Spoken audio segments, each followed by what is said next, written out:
अवधूत चिंतन श्री गुरुदेव दत्त श्री स्वामी समर्थ एक नवीन व्हिडिओमध्ये सर्वांचं खूप खूप मनापासून स्वागत आहे।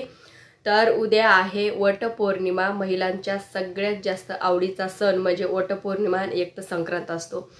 तर उद्या वटपौर्णिमा आहे। तर वटपौर्णिमेची पूजा करण्याचा मुहूर्त किंवा राहू काळात पूजा करायला जमते का, करावी काय, त्याचीच पूर्ण माहिती बघणार आहोत। त्याच्यामुळे व्हिडिओ शेवटपर्यंत नक्की बघा।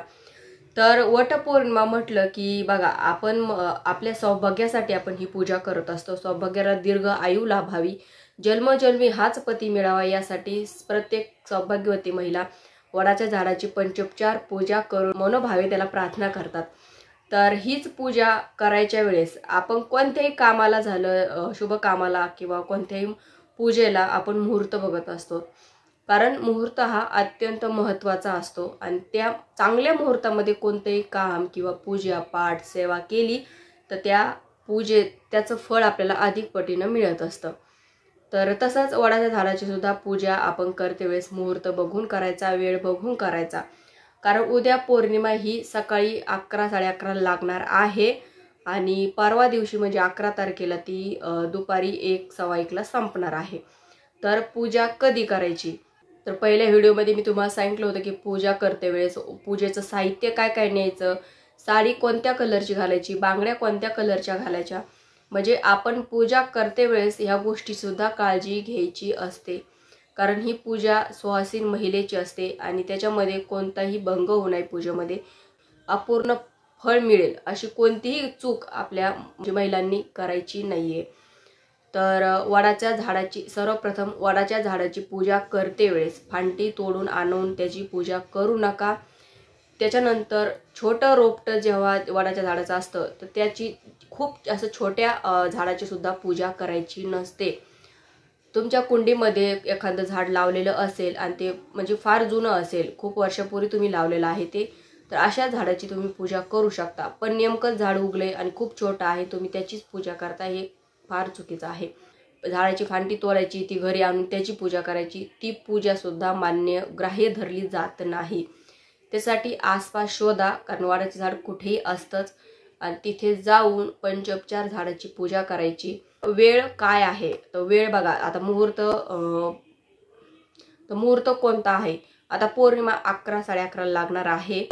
आणि बऱ्याचशा महिला काय करतात की घरातलं काम आवरून मग नंतर पूजेला जातात, तर असं पण करायचं नाहीये, कारण आपले घरातले कामं हे चालूच असतात आणि ते चालूच राहणार आहेत। पण आपली पूजा ही वेळेवर आणि योग्य मुहूर्तावरच झाली पाहिजे, याची सुद्धा दक्षता घ्यायची आहे।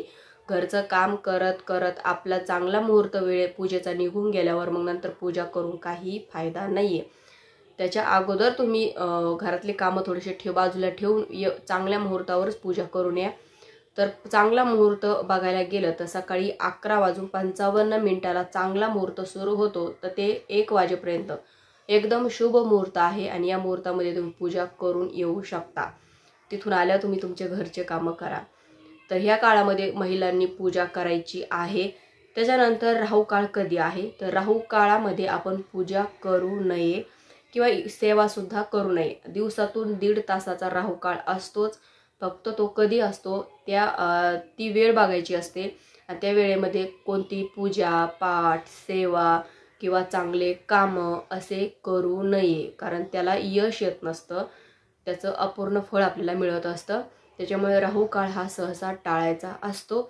तर उद्याचा राहू काळ जो आहे तो 3 ते 4:30 आहे।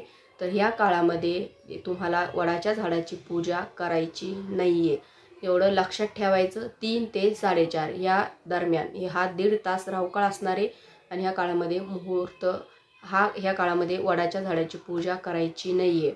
आता ज्यांना माहिती नसेल त्या महिला करतात, पण ज्यांना माहिती असूनही जर तुम्ही करत असाल तर मग तुम्ही स्वतःहूनच चुकी करताय, तर हे फार चुकीचं आहे, असं करायचं नाहीये। योग्य मुहूर्त योग्य वेळ बघून पूजा करायची, कारण आपण एवढी तयारी करत असतो, एवढ्या म्हणजे सणाची आपण वाट बघून पूर्ण आपली 2-3 दिवसाआधीच तयारी सुरू असते पूजाची। तर आणि हीच पूजा करते वेळेस आपण मुहूर्तच बघून नाही केला तर मग तुमचं सगळी जी काही मेहनत आहे ती व्यर्थ जाते, इच्छित फळ आपल्याला मिळत नाही। त्याच्यासाठी योग्य मुहूर्त बघूनच पूजा करायची आहे। तर आय होप आजच्या व्हिडिओमध्ये तुम्हाला कळालं असेलच। जेव्हा तुम्ही वडाच्या झाडाची पूजा करता तेव्हा जो धागा बांधतो आपण, धागा बांधते वेळेस आपण जे काही 7 प्रदक्षिणा वडाच्या झाडाला घालतो तर त्या धाग्याला शेवटच्या वेळेस तोडायचं नाहीये। जशी 7वी प्रदक्षिणा झाली तिथेच जिथे तुम्ही गाठ बांधलेली आहे पहिली प्रदक्षिणाच्या वेळेस तिथेच तो धागा गुंडाळून ती रील तिथेच ठेवून द्यायची, तोडून ती रील परत घरी आणायची नाहीये, हे पण तुम्ही लक्षात ठेवायचं। तर आजच्या व्हिडिओमध्ये इतकंच। व्हिडिओ आवडल्यास व्हिडिओ लाईक करा, शेअर करा, चॅनलला सबस्क्राईब करायला विसरू नका। झाली सेवा श्री स्वामी समर्थ महाराजांच्या चरणी आणि परमपूज्य गुरुमाऊलींच्या चरणी रुजू करते। श्री स्वामी समर्थ।